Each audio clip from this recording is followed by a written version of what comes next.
My name is Dulcie Whitford. I'm 28 years old. For 20 years, my parents called me the slow one, while my sister Miranda collected Harvard degrees and inheritance promises. They mocked my dyslexia at dinner tables, excluded me from family decisions, and paid me a fraction of what they paid her. But on Miranda's graduation day at the Plaza Hotel, in front of 350 guests, a stranger handed me an envelope that would expose every lie my parents ever told about me. What they didn't know? Grandma had been watching. She saw everything. And she left me something that would flip the entire Whitford empire upside down. The Whitfords were old money Manhattan, the kind of family whose name appeared on hospital wings and museum plaques. My father, Gerald Whitford, ran Whitford Properties, a commercial real estate empire my grandmother Eleanor had built from a single Brooklyn office in 1965. By 2024, the company was valued at $92 million. I was born with dyslexia, diagnosed at 7. The letters on pages would swim and rearrange themselves, turning simple sentences into puzzles that took me 3 times longer to solve than other kids. My parents' response wasn't support. It was shame. When I was 12, they hired tutors for Miranda. Violin lessons at Juilliard, French immersion classes, SAT prep with a Princeton graduate who charged $400 an hour. When I asked about getting help for my reading, my mother Priscilla just sighed. Dulcie, we've already spent so much on specialists. At some point, we have to accept that some children just aren't academic. I was 12, I believed her. So I learned to adapt on my own. Audiobooks became my lifeline. I developed a system of visual notes, diagrams, and flowcharts that helped me process information in ways traditional reading couldn't. And every Sunday afternoon, I'd take the train to my grandmother Eleanor's apartment on the Upper West Side, where she'd sit with me for hours, explaining concepts through stories instead of textbooks. Dulcie, she told me once, her weathered hand covering mine, you read slower than most, but you see things others miss. That's not a disability, sweetheart. That's a different kind of vision. I didn't fully understand what she meant then. I would, eventually. But first, I had to survive another 19 years of being the Whitford family's embarrassing secret. Christmas 2018. 20 relatives gathered around the mahogany table in my parents' Upper East Side townhouse. Crystal chandeliers, catered dinner, the annual performance of Whitford family perfection. My father stood at the head of the table, wine glass raised. I'd like to make an announcement, he said, his voice carrying that boardroom authority he wore like a second skin. Miranda has been accepted to Harvard Law School, full scholarship. Applause, cheers. Miranda blushed with practiced modesty. My eldest daughter, Gerald continued, beaming, will be the first Whitford to attend Harvard in 3 generations. She's going to take this family, and this company, to extraordinary heights. More applause. Uncle Richard clapped Miranda on the shoulder. Aunt Catherine dabbed her eyes with a napkin. Then my father's gaze drifted down the table. To me. And Dulcie. He paused. The warmth in his voice evaporated. Well, Dulcie is also here. A few relatives chuckled. Soft, uncomfortable laughs. The kind people make when they don't know what else to do. Miranda didn't defend me. She laughed along with them. I stared at my plate, the roasted lamb blurred through the tears I refused to let fall. Under the table, a hand found mine. Thin fingers, papery skin. Grandma Eleanor, seated across from me, squeezed gently. When I looked up, her eyes held something fierce, something that looked almost like fury directed at her own son. She didn't say anything, not then. But 3 months later, she called me to her apartment, said she needed to show me something important. I didn't know it at the time, but that Christmas dinner, that moment of casual cruelty in front of 20 witnesses, had set something in motion, something that would take 5 years to detonate. After graduating from a state university in 2022, not an Ivy, never an Ivy, I applied for a position at Whitford Properties. I wanted to prove I could contribute, that the family business could be my path too. My father agreed to hire me as an administrative assistant. Salary, $42,000 a year. That same month, Miranda joined as chief legal counsel. Her salary, $280,000 plus bonuses. My job consisted of photocopying documents, booking conference rooms, and fetching coffee for executives who never learned my name. I wasn't invited to a single meeting, never shown a single contract, but I watched, and I listened. I discovered something about myself during those long hours in the copy room. I could spot patterns others missed. When executives discussed deals in the hallway, I'd sketch diagrams of the relationships between parties, the flow of money, the potential conflicts. A skill I'd developed to compensate for my reading difficulties had become something else entirely. Grandma Eleanor had taught me this. During those Sunday afternoons at her apartment, she'd spread out old contracts from the company's early days and show me how to read them not word by word, but as systems, as structures. Your father reads contracts like a lawyer, she told me once in 2019, just before her health started declining. He looks for what he can exploit. You read them like an architect. You see how all the pieces connect. That same day, she'd handed me a small wooden box, mahogany, with brass hinges. Keep this safe, she'd said. Don't open it yet. When you need it, you'll know. I'd taken the box home, tucked it in my closet, and tried to forget the strange weight of her words. March 2019, Grandma Eleanor's apartment. Grandma. She was 82 then, her once vigorous frame grown thin, her silver hair wispy against the pillow of her armchair. But her eyes, those sharp, knowing eyes, hadn't dimmed at all. Sit down, Dulcie. I sat across from her in the living room where I'd spent so many Sunday afternoons. The walls were covered with photographs. Eleanor breaking ground on her first Brooklyn property in 1965. Eleanor shaking hands with Mayor Koch. Eleanor accepting a Women in Business Award in 1987. Not a single photo of my father at the helm. I built Whitford Properties from nothing, she said, her voice carrying decades of steel. One office, one secretary, 60 years of work. Your father. She paused, and something bitter flickered across her face. Your father inherited it. He didn't build it. He doesn't understand what it means to create something. Grandma, he judges people by their credentials, their degrees, their ability to perform in boardrooms. She leaned forward. I judge people by how they treat those who can't fight back. And you, Dulcie, you're the only one in this family who knows how to be kind. She pressed the wooden box into my hands. There's something inside that might help you someday, but not yet. You're not ready yet, and neither is Gerald. Her grip tightened. When the time comes, when he shows you exactly who he is, you'll know what to do. I wanted to ask what she meant, what was inside, why she'd chosen me, but she changed the subject, started talking about the weather, her garden, the book she was reading. 18 months later, she was gone. Pancreatic cancer. I held her hand in the hospice, the only family member at her bedside. The box remained unopened in my closet. April 2024. The email arrived on a Tuesday afternoon. Subject line: Position restructuring, confidential. Dear Ms. Whitford, as part of our ongoing organizational optimization, your current position will be eliminated, effective July 1st, 2024. HR will contact you regarding severance options. I read it 3 times. The letters swam, rearranged, settled back into the same devastating message. They were firing me. That evening, I stayed late, organizing files no one would ever look at. Through the thin wall separating my cubicle from my father's corner office, I heard voices. Gerald and Priscilla. Can't have her here when Miranda takes over, my father was saying.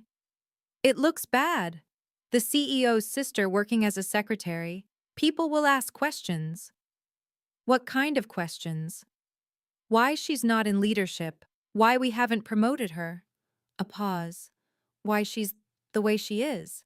My mother's response came soft, almost gentle. "We've done everything we could for her, Gerald. Some children just don't have what it takes." "Exactly. So she needs to go. We'll give her a generous severance. She can find something else, something more suited to her abilities." I pressed my palm against the wall. $42,000 a year. My studio apartment in Queens, shared with two roommates, cost $1,800 a month. No savings, no safety net. If I lost this job, I'd be homeless within 2 months. But the money wasn't what made my chest tight. It was the realization settling into my bones like frost. If I let them do this, if I accepted their version of who I was, I would spend the rest of my life as the family failure. Not because I'd actually failed, but because I'd never been given the chance to succeed. Miranda's graduation party was tomorrow. I wondered what other announcements my father had planned. May 15th, 2024. The Plaza Hotel. Grand Ballroom. 350 guests filled the gilded room. Business partners, investors, lawyers from white shoe firms, extended family members I barely recognized. Crystal chandeliers cast prismatic light across silk tablecloths. A 12-piece orchestra played Gershwin in the corner. This was Gerald Whitford's kingdom, his stage, the place where he performed his role as patriarch, as mogul, as the man who had everything. I stood in the entrance, tugging at the hem of my dress. Black. Simple. $79 from Zara, the most I could afford on my salary. Everyone else glittered in designer gowns and tailored tuxedos. My mother intercepted me before I could find a seat. "Dulcie?" Priscilla's gaze traveled from my drugstore makeup to my scuffed heels, her lips pressed into a thin line. "You couldn't find anything nicer? This is what I have." "Well," she adjusted her Cartier bracelet. "You'll be at table 27, near the service entrance. Try not to draw attention to yourself." "Of course." "And Dulcie?" She leaned closer, her Chanel No. 5 overwhelming. "Tonight is Miranda's night. Whatever you're feeling, whatever resentment you think you're entitled to, keep it to yourself.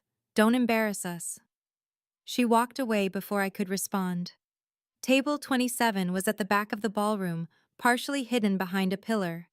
My table mates were distant cousins I'd met maybe twice. From my seat, I could see the main stage, the massive portrait of Miranda in her Harvard regalia, the banner reading, "Congratulations, Miranda Whitford, Harvard Law Class of 2024, and near the entrance, standing alone by the door, a silver-haired man in a gray suit. He wasn't mingling, wasn't eating, just watching. His eyes found mine across the crowded room. Something cold prickled down my spine. At 8:30 p.m., the orchestra stopped. The lights dimmed. A spotlight illuminated the stage where my father stood, champagne flute raised. "Ladies and gentlemen, thank you for joining us tonight to celebrate an extraordinary young woman." The applause began before he finished the sentence. Miranda graduated top 5% of her Harvard Law class. She completed a clerkship with Justice Reynolds, and last month, she made partner track at Sullivan and Cromwell in record time. Gerald's voice swelled with pride. "But tonight, I'm not just celebrating her achievements, I'm announcing her future." Miranda joined him on stage, radiant in emerald Valentino. "Effective immediately, Miranda Whitford will inherit my entire estate upon my passing. This includes our family residence at 740 Park Avenue, currently valued at $13 million, a Tesla Model S Plaid, and most importantly," he paused for effect, "the position of CEO of Whitford Properties when I retire." The room erupted. Standing ovation. Camera flashes. Miranda dabbed at her eyes with performative grace. 350 people celebrating. And not one of them glanced at table 27. The cousin beside me, a woman I'd met at a funeral 8 years ago, leaned over. "Dulcie, right? So what does that mean for you?" I opened my mouth, closed it. What could I say? That I'd just been formally erased from my own family? That the termination letter in my inbox was only the beginning? That every fear I'd ever had about being worthless had just been confirmed in front of everyone who mattered? The applause died down, Miranda hugged our father. Cameras clicked, and through the crowd, the silver-haired man at the door began walking toward me, slowly, deliberately, like he'd been waiting for this exact moment. The man stopped at my table. Up close, I could see he was older than I'd thought, early 60s, with deep-set eyes and the careful posture of someone who spent his life in courtrooms. "Miss Whitford?" "That's me." I straightened in my chair. "Can I help you?" "My name is Jonathan Ellis." He pulled a business card from his breast pocket, cream-colored, embossed. "Morrison and Blake, attorneys at law." "I was your grandmother's lawyer." "My grandmother." The words hit like a punch. "Eleanor passed away 3 years ago." "I'm aware." He didn't sit, didn't soften. "She left something for you, with very specific instructions about when to deliver it." From inside his jacket, he produced a cream envelope, heavy stock, sealed with red wax bearing a notary's stamp. "What is this?" "Her will, the real one." His voice dropped. "The one your father doesn't know exists." I stared at the envelope. The notary seal read Morrison and Blake, September 12, 2019. 5 months after that Sunday afternoon in her apartment. 5 months after she'd handed me the wooden box. "I don't understand." "Your grandmother gave me explicit instructions. I was to deliver this document on the day your father publicly disinherited you." Ellis glanced toward the stage, where Gerald and Miranda were still basking in applause. "I believe that just occurred." My hands trembled as I took the envelope. "Mr. Ellis, what's in here?" For the first time, something almost like warmth flickered in his eyes. "Mrs. Eleanor told me to tell you, give this to Dulcie on the day Gerald shows her exactly who he is. By then, she'll be ready." He straightened his tie. "I'll be available when you have questions. You have my card." Then he turned and walked away, disappearing into the crowd. I couldn't breathe in that ballroom. I pushed through the service entrance, found an empty hallway near the kitchen. Fluorescent lights buzzed overhead, the sounds of celebration muffled to a distant hum. My fingers shook as I broke the wax seal. Inside, 3 pages of dense legal text. A notarized signature. A date. September 12, 2019. I read slowly, carefully.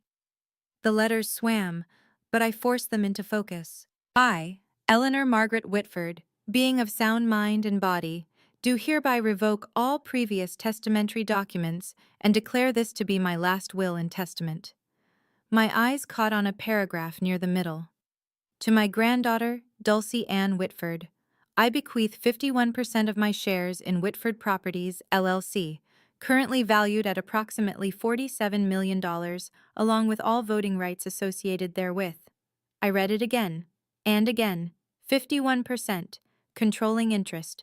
The will continued. "This bequest is made with full knowledge of my son Gerald's treatment of Dulcie. She has been excluded, diminished, and denied opportunity, not due to lack of ability, but due to lack of support. Dulcie is not slow. Dulcie was abandoned, and I will not allow her father's prejudice to continue after my death." A sob caught in my throat. Grandma had seen. She'd seen everything. Condition: to activate this bequest, Dulcie must formally request an emergency board meeting within 72 hours of receiving this document. Failure to act within this window will render this will null and void, and all assets shall transfer per my 2015 testament. 72 hours. The deadline would fall at 8:30 p.m. on May 18th. I leaned against the cold wall, the document clutched to my chest. My grandmother had given me a weapon. Now I had to decide if I was brave enough to use it. Jonathan Ellis was waiting by the coat check when I emerged. "You read it." "The 72-hour clause," my voice cracked. "Why would she put that in?" "Your grandmother knew you, Miss Whitford." He handed me a second card, this one with a personal cell number handwritten on the back. "She knew that if she gave you unlimited time, you might convince yourself not to act. The deadline isn't a punishment, it's permission. Permission? To stop waiting for your family to change their minds about you, to take what's rightfully yours. He checked his watch. The deadline is 8:30 p.m., May 18th.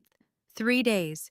If you want to proceed, you'll need to submit a formal request for an emergency board meeting. I can help you draft it. Through the ballroom doors, I could see my father still on stage, posing for photographs with Miranda. My mother circulated among guests, accepting congratulations as if she'd earned them herself.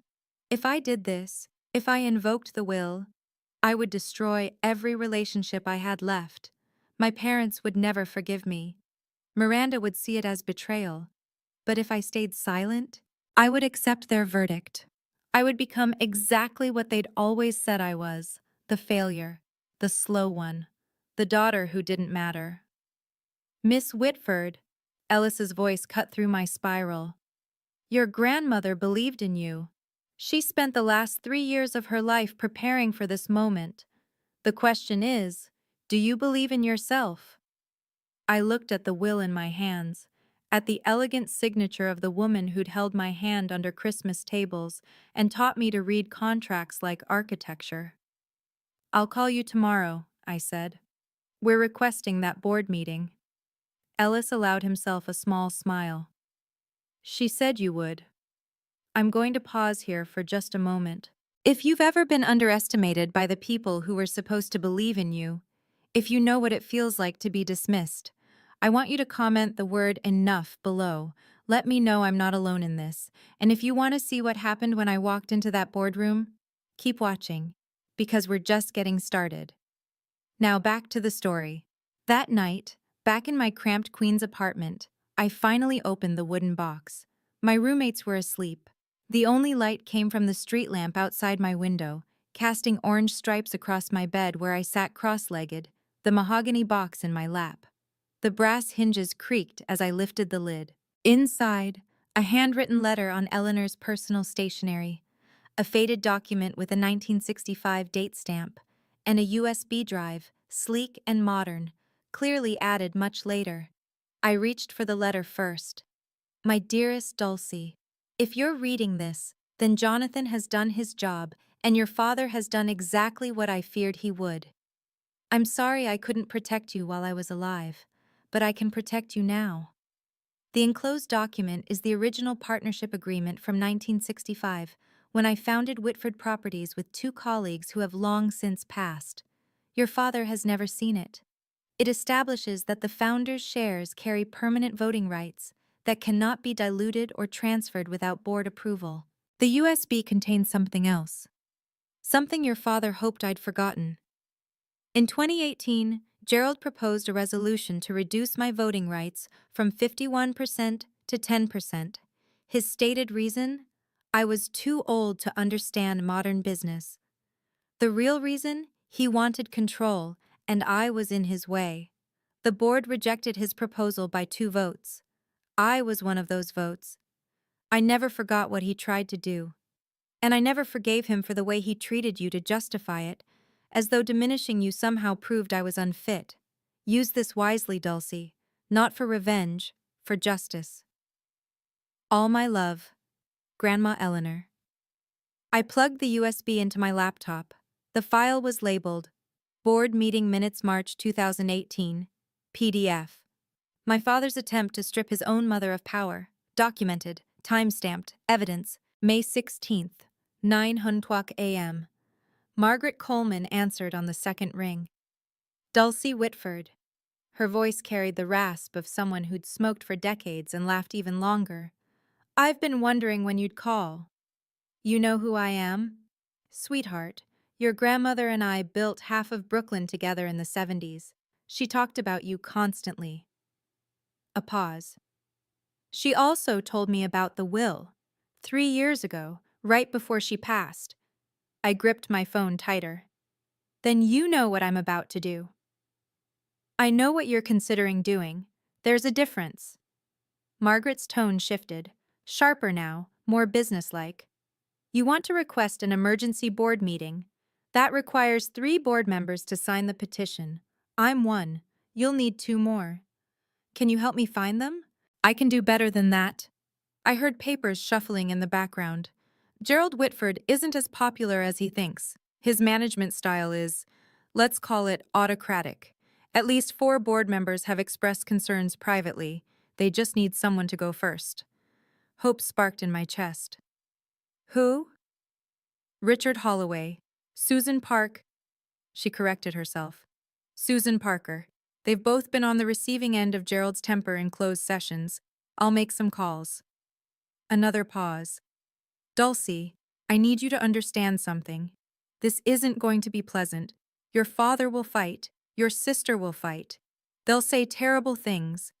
They've been saying terrible things my whole life. At least now I get to respond. Margaret laughed, a warm, genuine sound. Eleanor always said you had steel under all that quiet. I'm starting to see what she meant. She cleared her throat. I'll have the petition ready by tonight. Board meeting request, May 18th, 10 o'clock a.m., Whitford Tower, 42nd floor. Thank you, Margaret. Don't thank me yet. Thank me when you're sitting in that boardroom. May 17th. Gerald found out about the board meeting at 4 o'clock p.m. I know this because Miranda called me 45 minutes later, her voice tight with controlled fury. What did you do? I was sitting in my cubicle at Whitford Properties, pretending to organize files. I don't know what you're talking about. Dad just got a notice from the board secretary. Emergency meeting tomorrow, requested by Margaret Coleman and 2 other directors. A pause, sharp as broken glass. Margaret Coleman hasn't requested anything in 15 years. What did you do? Maybe she has concerns about company management. Don't play games with me, Dulcie.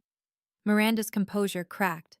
If you're trying to embarrass us, trying to make some kind of scene, I'm just doing my job, Miranda. Same as always. She hung up without saying goodbye. 20 minutes later, Gerald stormed past my cubicle on his way to his office. He didn't look at me, didn't acknowledge I existed, just slammed his door hard enough to rattle the windows. Through the wall, I heard him on the phone. Ridiculous waste of time. Margaret's probably going senile. We'll address her concerns and move on. No, I'm not worried. Dulcie? My God, Miranda, she can barely read a spreadsheet. She's not a threat to anyone. I smiled. For the first time in 28 years, being underestimated felt like an advantage. That night, in my apartment, I prepared. Printed 3 copies of the will. Downloaded the 2018 board minutes onto my phone as backup. Wrote a brief statement. Not an accusation, just a presentation of facts. Jonathan Ellis confirmed he'd attend as the authenticating attorney. Margaret texted at 11 p.m. Petition filed. See you tomorrow. Your grandmother would be proud. I barely slept. But for once, it wasn't anxiety keeping me awake. It was anticipation. May 18th, 2024, 9:45 a.m., Whitford Tower. The elevator opened onto the 42nd floor, floor-to-ceiling windows, Italian marble, the kind of corporate opulence designed to intimidate. I stepped out in a borrowed gray blazer, my roommates 2 sizes too big, carrying a leather portfolio I'd bought at Goodwill for $12. The security guard at the boardroom door held up his hand. Name? Dulcie Whitford. He checked his tablet. Frowned. You're not on the authorized attendee list. I'm a Whitford Properties employee, and I have business with the board. Ma'am, this is a restricted meeting. I can't let you. Is there a problem? Miranda's voice behind me. I turned. She looked immaculate. Navy power suit, Hermes scarf, the uniform of someone who belonged in boardrooms. Dulcie. Her smile didn't reach her eyes. What are you doing here? I have information to present to the board. Information? Miranda laughed, a sharp performative sound. About what? You work in the copy room. The nature of my presentation is confidential. You don't even know what ROI stands for. Return on investment. It's not that complicated. Miranda's smile flickered. Before she could respond, our father appeared at the end of the hallway, flanked by 2 senior executives. What's going on here? Dulcie wants to attend the board meeting, Miranda said. I was just explaining that's not possible. Gerald looked at me the way he always did, like I was a stain he couldn't quite scrub out. Dulcie, go back to your desk. This doesn't concern you. Actually, a voice called from inside the boardroom, it does. Margaret Coleman appeared in the doorway. 72 years old, silver-haired, standing with the quiet authority of someone who'd been building empires when Gerald was still in diapers. I invited her. She has standing to address the board. Margaret smiled.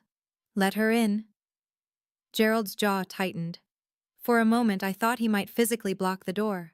But Margaret Coleman had been a board member for 32 years. Her authority in that room exceeded his. Fine. My father's voice was ice. Let her speak. We'll see how long it takes before she embarrasses herself. The boardroom was smaller than I'd imagined. An oval table of polished walnut, 12 leather chairs, portraits of past executives on the walls, including, I noticed, my grandmother Eleanor, her painted eyes seeming to watch from above the fireplace. 12 board members took their seats.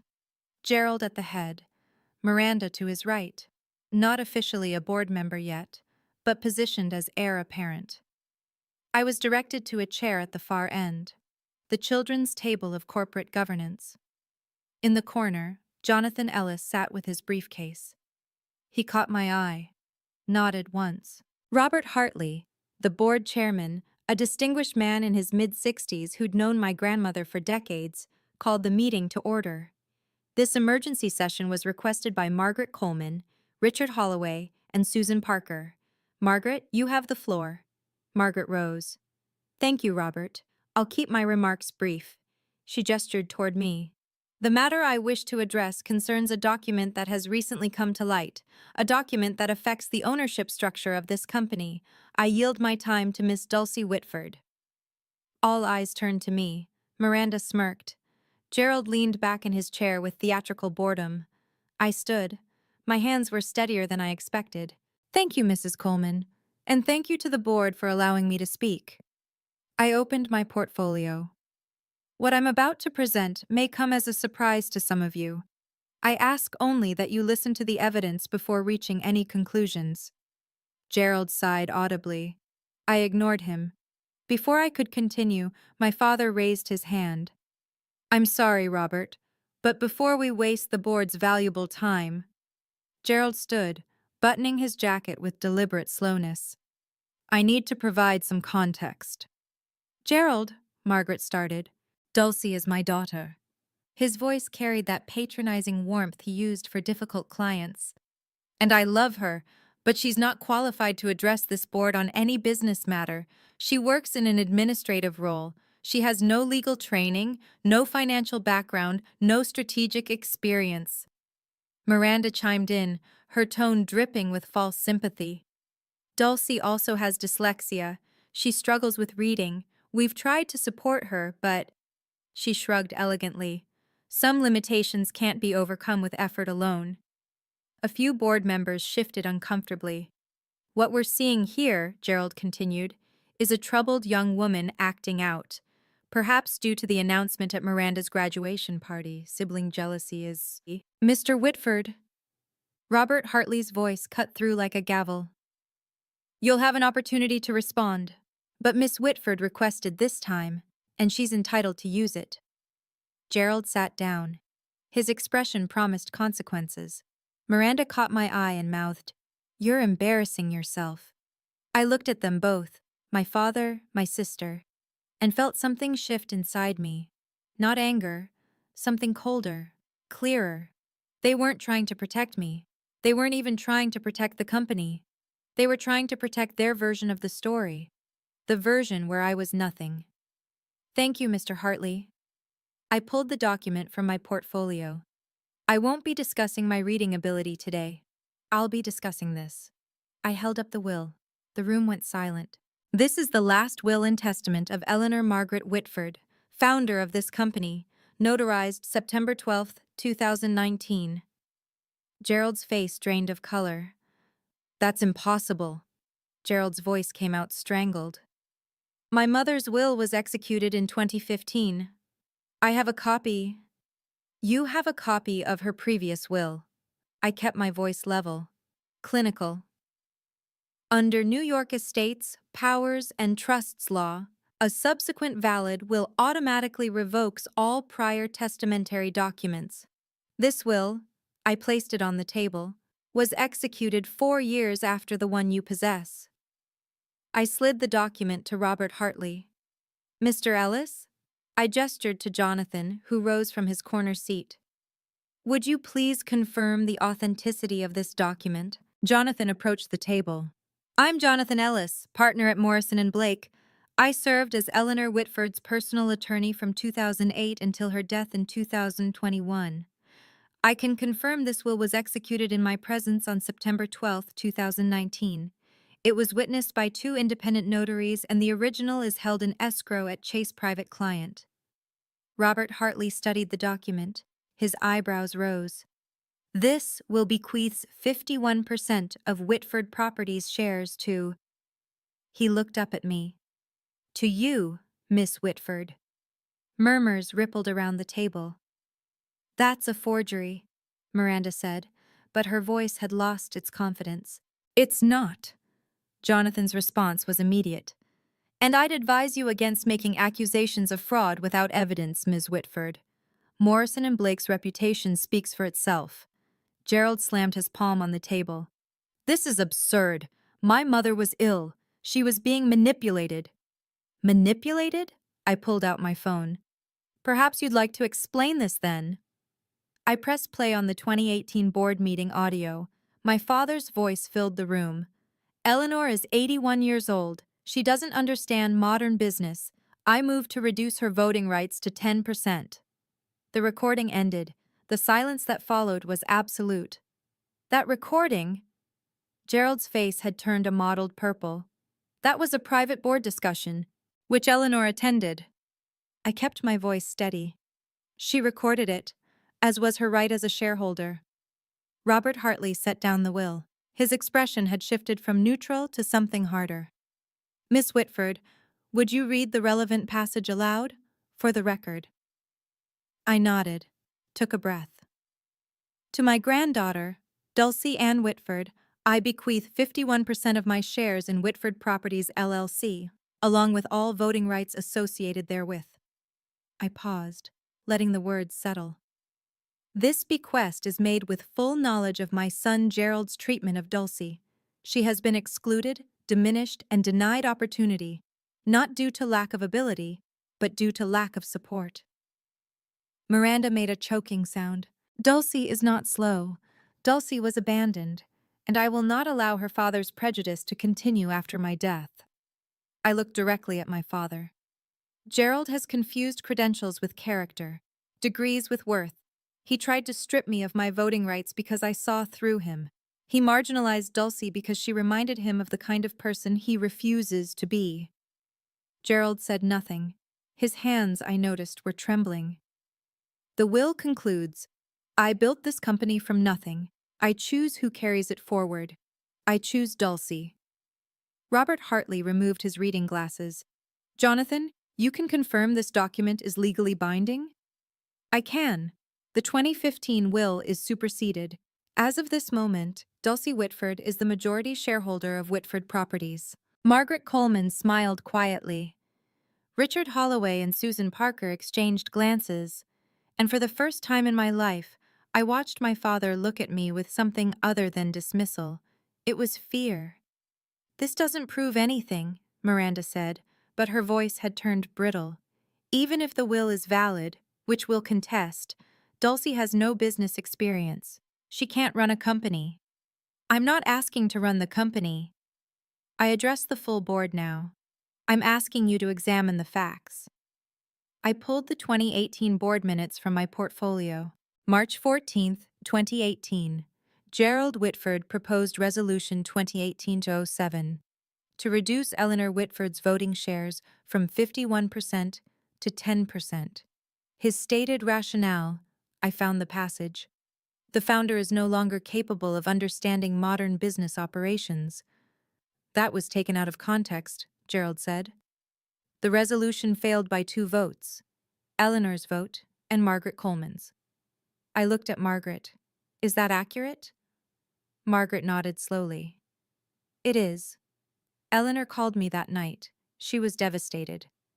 Not because of the resolution, she knew it would fail, but because her own son had tried to take everything she'd built. This is ancient history, Gerald started. It's evidence. I cut him off. Evidence that my grandmother wasn't suffering from diminished capacity when she wrote that 2019 will. She was protecting herself from her own son, and she was protecting me. Robert Hartley looked around the table. Does anyone else have documentation contradicting what's been presented? Silence. Gerald? My father's jaw worked. No words came. Miranda? My sister stared at the table. Her perfect composure had cracked entirely. Richard Holloway spoke for the first time. Robert, I think we need to recess and have legal counsel review these documents. Agreed. Hartley checked his watch. We'll reconvene in 15 minutes. Jonathan, please remain available. The board members rose. Conversations broke out in hushed tones. Gerald didn't move. He sat frozen, staring at his mother's portrait on the wall. I wondered if he could feel her watching. 15 minutes stretched into 45. The board's legal counsel, a thin man named Patterson, whom I'd never met, spent the entire time on his phone with Morrison and Blake, Chase private client, and the New York State Court's records office. I sat alone at the end of the table. Jonathan Ellis brought me a glass of water. Margaret Coleman patted my shoulder as she passed. Gerald and Miranda huddled in the corner, their whispered argument growing increasingly heated.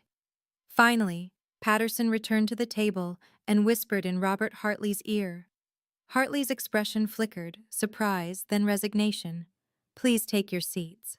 The board members filed back to their chairs. The tension in the room had crystallized into something brittle. Our legal counsel has confirmed the following, Hartley read from his notes. The will presented by Miss Whitford is valid under New York state law. It supersedes all previous testamentary documents. Effective immediately, Dulcie Ann Whitford holds 51% of Whitford Properties shares. Someone inhaled sharply. Additionally, Hartley continued, as majority shareholder, Miss Whitford has the right to propose motions to the board, including matters pertaining to executive leadership. He looked at me. Miss Whitford, do you have any motions you wish to bring forward? I stood. My heart was pounding, but my voice held steady. I have one motion. Gerald rose from his seat.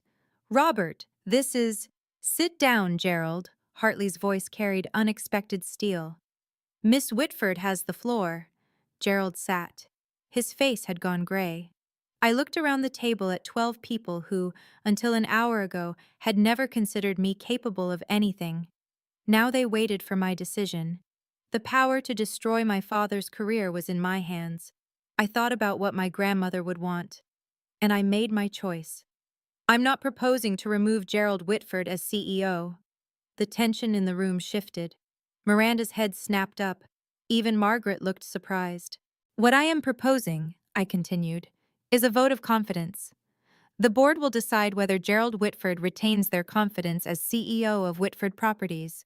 If the majority votes no confidence, he resigns. If the majority votes confidence, I will not interfere with operational leadership during my tenure as majority shareholder. This is absurd, Miranda stood. You're turning this into a spectacle, a revenge fantasy. No, I met her eyes. This is corporate governance. The same process that exists in every well-run company.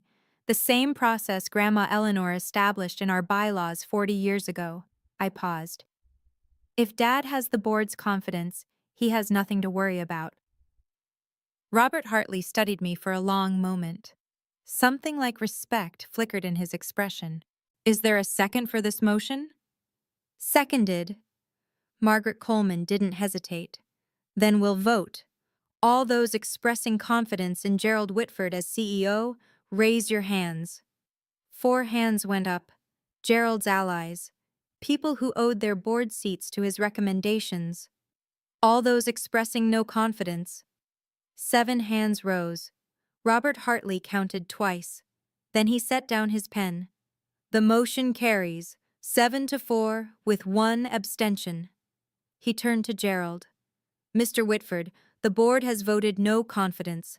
Per section 14.3 of our bylaws, you have 30 days to tender your resignation.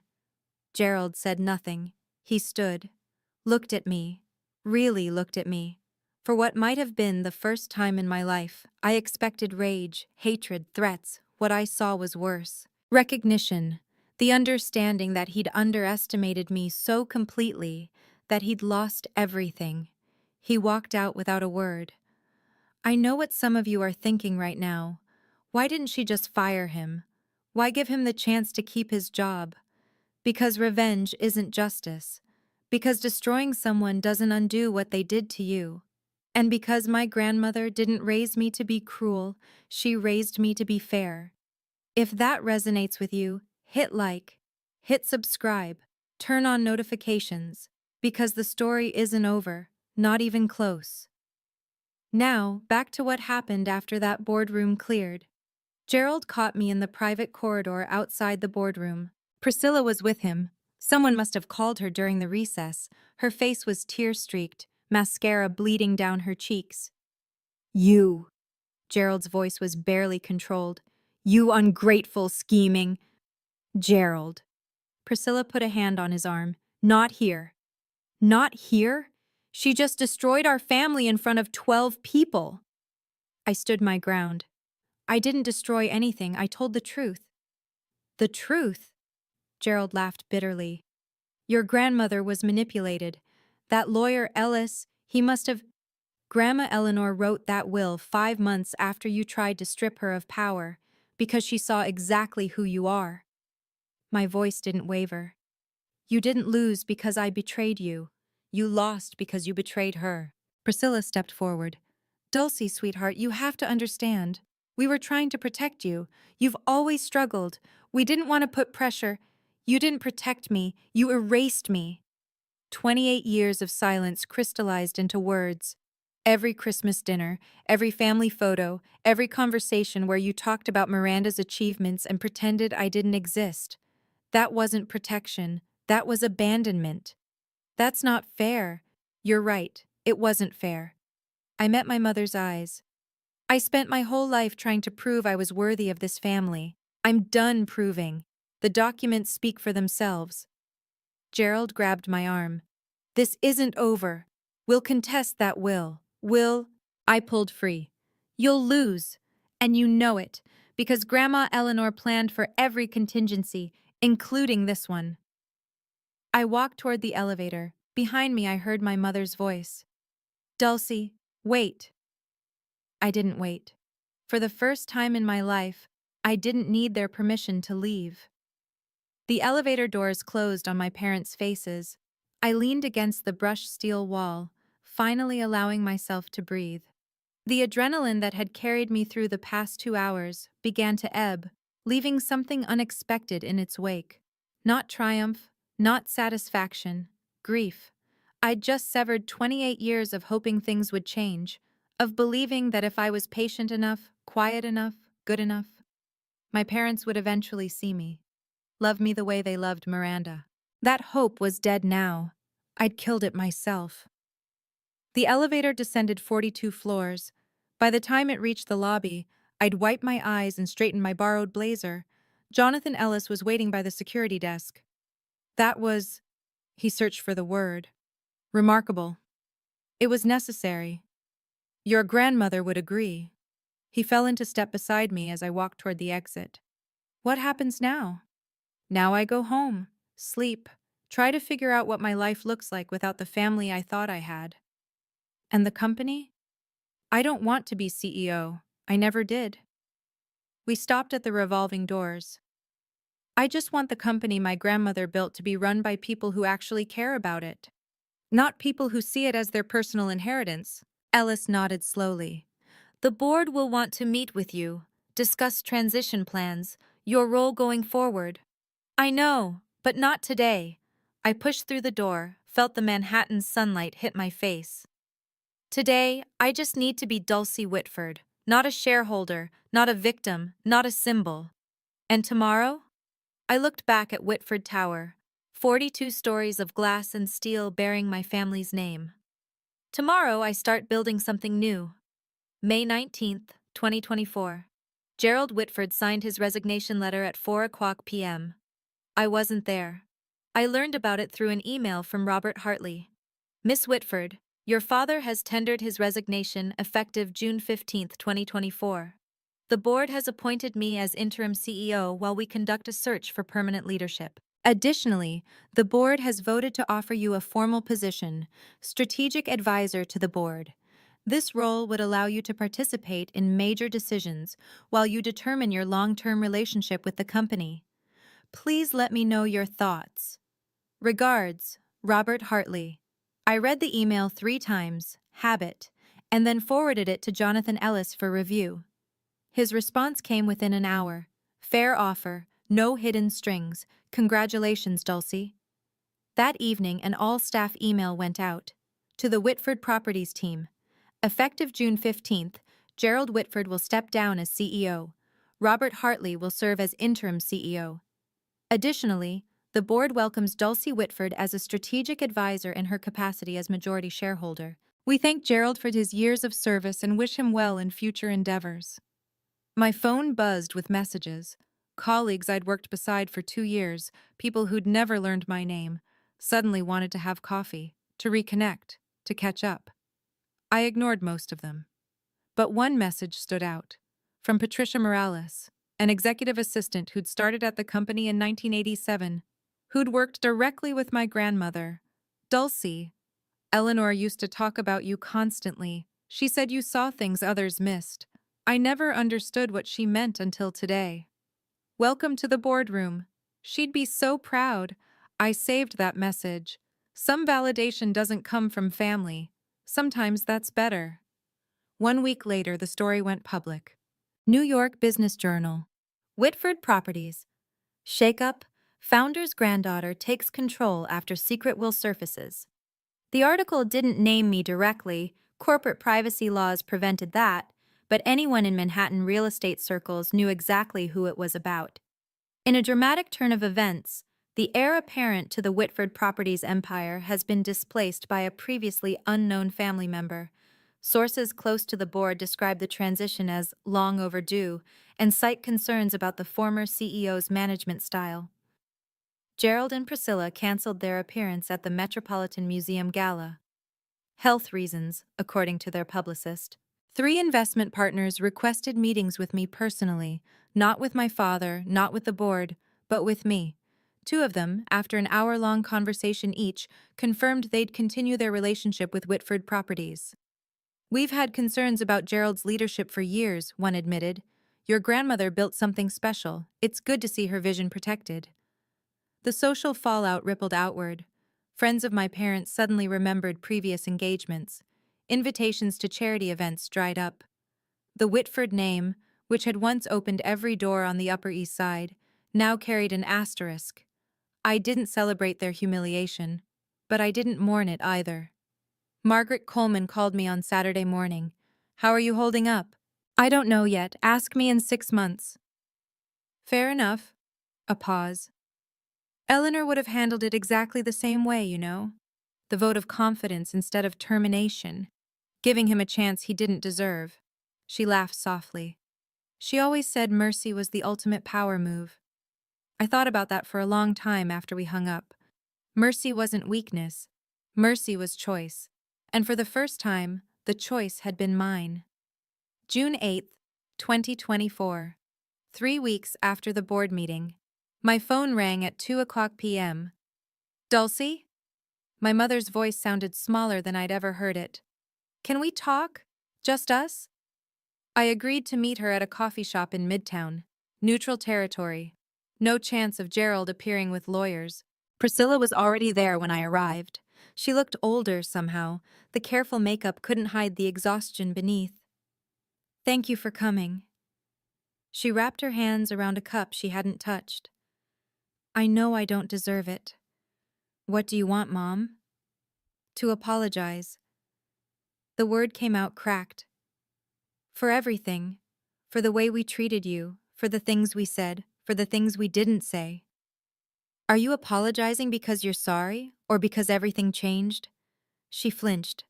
The question hung between us like smoke. Both, she finally admitted.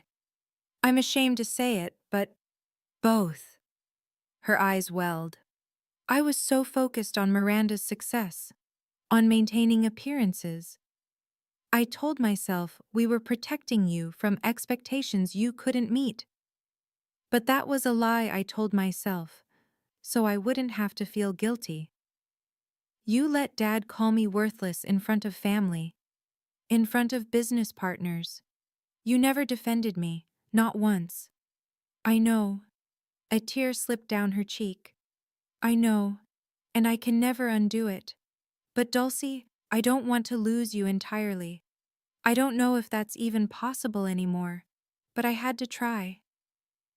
I looked at this woman who'd been my mother for 28 years, who'd braided my hair as a child and forgotten my birthday as an adult. I can't pretend the last 20 years didn't happen, I said slowly, but I'm willing to try building something new, something honest. She nodded, unable to speak. It wasn't forgiveness, but it was a start. August 2024, 2 months later. Miranda called while I was walking through Central Park. I almost didn't answer. Dulcie, I know I have no right to ask, but can we meet? There's something I need to say. We sat on a bench near Bethesda Fountain. The August heat pressed down like a weight. Miranda looked different. The armor of perfection she'd worn her whole life had cracked. Dark circles under her eyes, hair pulled back carelessly. I've been in therapy, she said without preamble. Since May, 3 times a week. That's good. It's brutal. She laughed humorlessly.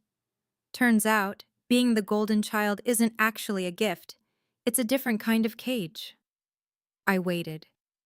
Dad expected me to be perfect. Every grade, every achievement, every award was never enough. It was just the baseline for what came next. She stared at the fountain. And the way they treated you, I told myself it was just how things were, that you were different, that I was protecting you by not challenging them. You weren't protecting me. No, I was protecting myself. Because if I defended you, I became a target too. She finally looked at me. That's not an excuse, it's just the truth. What do you want from me, Miranda? Nothing. I don't deserve anything. Her voice cracked. I just wanted you to know. I see you now. Really see you. And I'm sorry I didn't look sooner. We sat in silence, two sisters who'd grown up in the same house as strangers.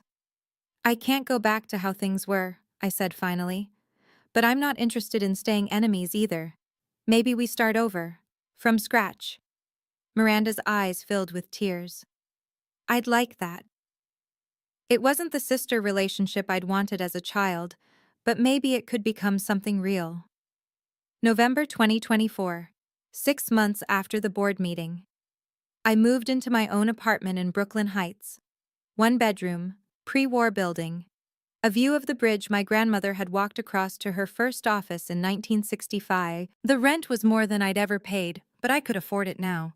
My new salary as Director of Sustainable Development at Whitford Properties, $185,000 a year, plus dividends from my shares. The title was my idea. A new division focused on green building practices, sustainable real estate, environmental impact assessments. The kind of innovation my grandmother would have championed if she'd lived to see it. Gerald called once a month now. Short conversations, polite. He asked about the weather, about my new apartment, about work. We both pretended the past hadn't happened. It was easier that way. Priscilla and I had lunch every other week. Slowly, awkwardly, she was learning to see me as a person instead of a problem. It wasn't the mother-daughter relationship I'd dreamed of, but it was honest, which was more than we'd ever had. Miranda and I got coffee on weekends sometimes. We were learning each other, really learning, for the first time. She told me about the pressure she'd carried. I told her about the loneliness. Neither of us pretended the past was okay. but we were writing a new story. On the wall of my apartment, I'd hung my grandmother's portrait, the same one that had watched over the boardroom for 40 years. Sometimes, when the evening light hit it just right, I could almost see her smiling. "You did it, Grandma," I thought. "You gave me the tools. I just had to be brave enough to use them. 6 months ago, I was invisible. Now I was finally, fully, myself." Looking back, I understand something now that I couldn't have understood at 27. My grandmother didn't leave me 51% of her company because I was better than Miranda.